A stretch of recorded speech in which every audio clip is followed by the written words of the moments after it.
Зошто мажите често не гледаат колку жената е исцрпена за Божич и Нова година?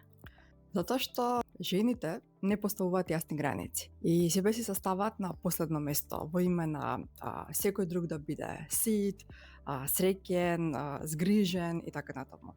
Мажот најчесто нема реална слика за тоа како жената навистина се чувствува.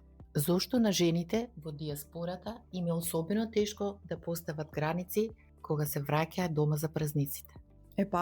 Таму надвор се докажуваат дека можат.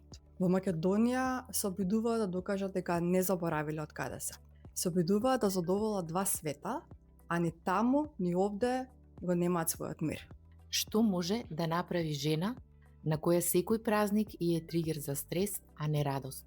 Прво, прифати дека е нормално да не си во ред ако си исцрпена.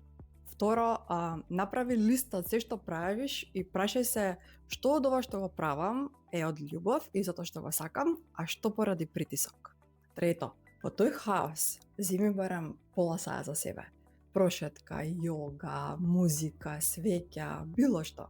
Со тој мир се минува целата атмосфера во домот. Жената е енергетски центар на семејството. А дали ти си психички подготвена за деновите што доаѓаат? Сподели со мене во коментар.